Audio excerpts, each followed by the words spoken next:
Bonsoir à tous. Les pays du monde entier sont en conclave à Genève pour explorer de meilleures pistes de solutions durables à la question des réfugiés. La ministre des Affaires étrangères, Kandia Camara, a livré le message de la Côte d'Ivoire sur la situation des réfugiés dans le monde et dans son pays. Michel Digré. 107 membres du comité exécutif du HCR se penchent sur le cas de 82 millions de personnes réfugiées dans le monde, forcées de quitter leur pays en raison de persécutions, de conflits ou de violations de droits de l'homme. Leur nombre est passé au double en 10 ans. Le haut-commissaire du HCR tire la sonnette d'alarme. La ministre Kandia Camara, elle, rassure sur la situation des réfugiés ivoiriens.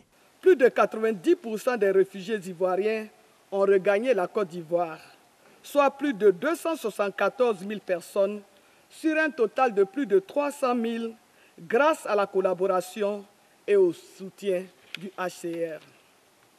À cet effet, je voudrais, au nom du président de la République, son Excellence M. Alassane Ouattara et du gouvernement ivoirien, saluer l'annonce officielle de la cessation générale du statut de réfugié ivoirien par le haut-commissaire M. Filippo Grandi lors de cette 72e session et lui adresser nos sincères remerciements et toute notre reconnaissance pour sa constante sollicitude et sa grande disponibilité.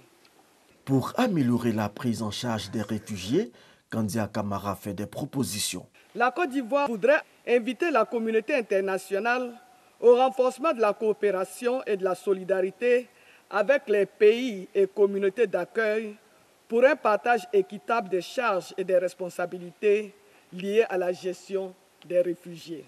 Le ministre des Affaires étrangères a réaffirmé la solidarité du peuple ivoirien à l'endroit des pays du Sahel en proie aux attaques terroristes, entraînant ainsi des déplacements forcés des populations vers le sud.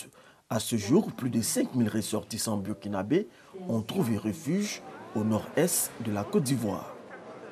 Le mouvement ivoirien des citoyens handicapés, soutenu par les organisations de personnes handicapées, lance un appel au dialogue et à la cohésion nationale. Il s'agit de sensibiliser les populations à la paix et à la cohésion. La rencontre a pris fin avec des échanges sur la paix et la cohésion en présence du ministre de la Réconciliation nationale et de la cohésion sociale. Comme chaque année, le programme national de lutte contre le cancer prend le mois d'octobre pour des campagnes de sensibilisation à la prévention et au dépistage de la maladie. Octobre rose donc.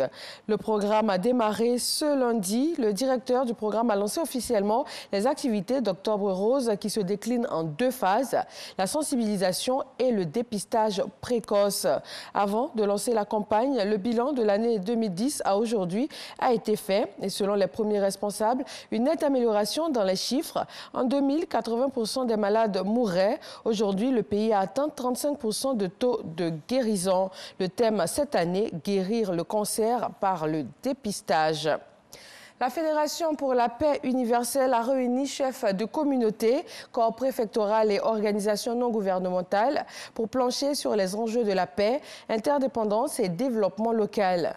Pour les participants, le développement doit être participatif, avec notamment une plus grande implication des jeunes à la vie de la société. Le chairman de la Fédération section Côte d'Ivoire, Akasae Lazare, engage les jeunes et les moins jeunes à une cause commune, la promotion de la paix. Dans le centre-nord du Burkina Faso, au moins 12 soldats ont été tués dans une attaque ce lundi. 5 militaires ont également été blessés. Un important lot de matériel a été emporté par les assaillants, selon des sources sécuritaires.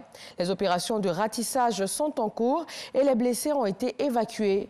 Le président burkinabé, Roch Marc Christian Kaboré, a réagi à cette attaque qui est la seconde en 5 jours. Il a rendu hommage aux soldats tombés avant de promettre à mener sans concession la guerre contre ces groupes terroristes qui endeuillent le Burkina Faso. Ces attaques terroristes mettent aussi en péril la sécurité alimentaire au Niger. Près de 600 000 personnes sont déjà en situation d'insécurité alimentaire dans 450 villages. Entre juin et août dernier, plusieurs dizaines de paysans ont été assassinés dans leurs champs par des djihadistes. Les paysans ont donc abandonné les cultures. En outre, l'insécurité et l'instauration de l'état d'urgence ont aussi rendu plus difficile l'accès au marché. Résultat, manque de disponibilité alimentaire et flambée des prix locaux du sorgho, du maïs et du niébé, des produits de première nécessité. L'Office de coordination des affaires humanitaires des Nations Unies invite le gouvernement et ses partenaires à prendre immédiatement des mesures à la hauteur de la situation. Merci de nous suivre sur RTI 1 et sur RTI.info. Je vous retrouve à 20 h.